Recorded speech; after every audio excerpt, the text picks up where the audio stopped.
Jumpa lagi dengan Indra. Dalam video kali ini saya mau mengajak teman-teman untuk merefleksikan firman Tuhan yang saya ambil dari Injil Lukas. Ada sebuah perikop yang bisa kita pelajari dan kita renungkan bersama untuk pertumbuhan iman kita akan Kristus. Injil Lukas bab 11 ayat 29 sampai 32. Perikop itu berjudul Tanda Yunus. Apa yang bisa kita pelajari dari perikop tersebut? Dan ada apa dengan tanda Yunus? Yuk kita baca perikopnya. Injil Lukas bab 11 ayat 29 sampai dengan 32. Ketika orang banyak mengurumuninya, berkatalah Yesus, "Angkatan ini adalah angkatan yang jahat. Mereka menghendaki suatu tanda. Tetapi kepada mereka tidak akan diberikan tanda selain tanda Nabi Yunus. Sebab seperti Yunus menjadi tanda untuk orang-orang Niniwe, demikian pula lah Anak Manusia akan menjadi tanda untuk angkatan ini." Pada waktu penghakiman, ratu dari selatan itu akan bangkit bersama orang dari angkatan ini, dan ia akan menghukum mereka.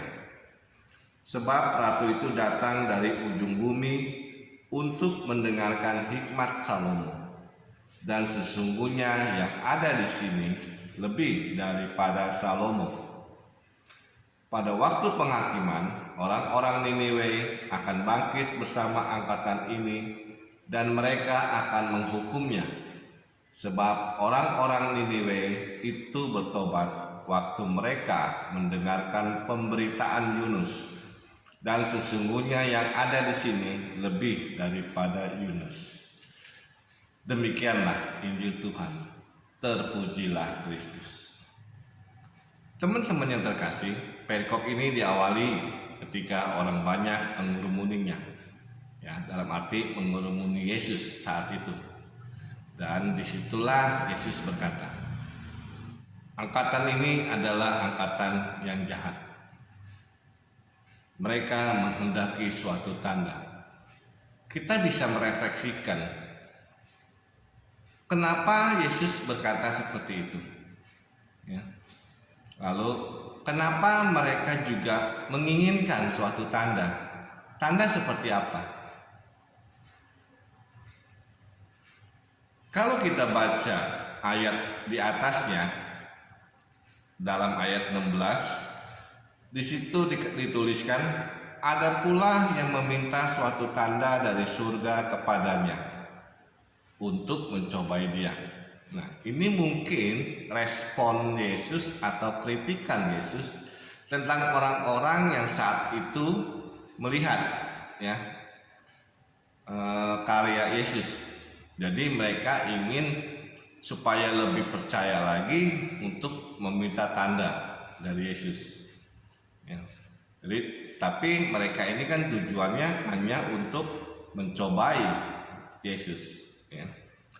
Maka Yesus mengatakan bahwa angkatan ini adalah angkatan orang jahat.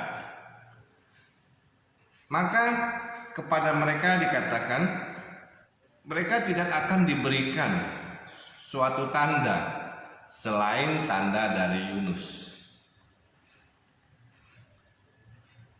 Apa yang dimaksud dengan tanda dari Yunus? Gitu. Apa kira-kira yang Yunus perbuat saat itu? Dalam ayat 30 dikatakan, sebab seperti Yunus menjadi tanda untuk orang-orang Niniwe, demikian pula Anak Manusia menjadi tanda untuk angkatan ini.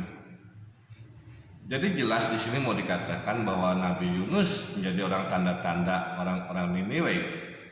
Nah, untuk kalau Anak Manusia untuk tanda angkatan ini, ya. Lalu kita juga bisa merenungkan ada apa dengan orang-orang Niniwe. gitu kan?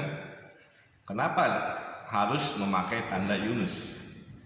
Kalau kita baca kitab Nabi Yunus, di situ dikatakan bahwa orang-orang Niniwe bertobat setelah mendengar pemberitaan dari Nabi Yunus. Ya.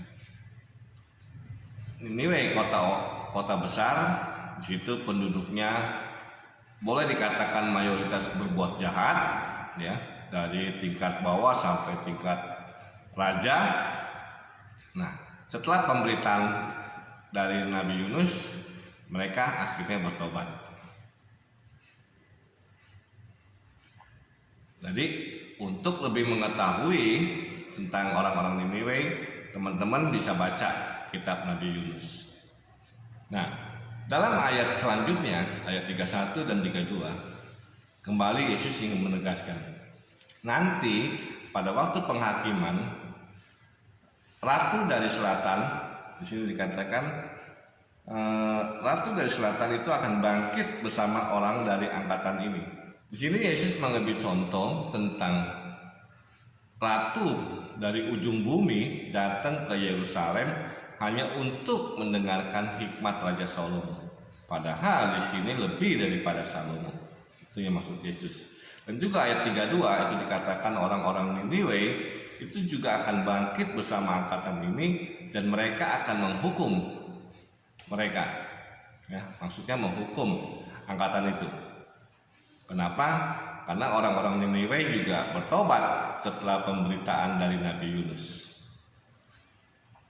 Di sini mau dikatakan bahwa segala sesuatu yang Tuhan Yesus lakukan itu sebetulnya melebihi daripada Salomo dan Yunus. Tapi orang-orang Yahudi pada zaman itu tidak begitu mempercayainya.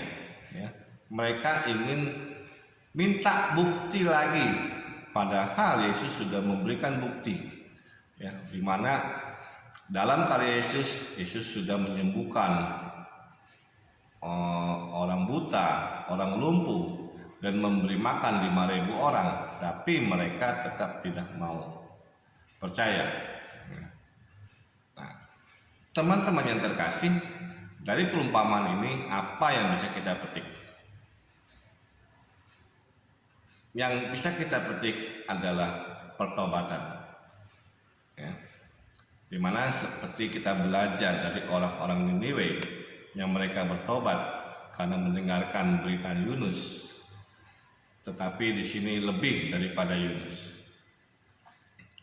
Nah, sebagai refleksi kita untuk ini, apakah saya termasuk angkatan yang jahat yang masih menghendaki suatu tanda atau bukti dari Tuhan? Renungkanlah. Terima kasih. Tuhan memberkati.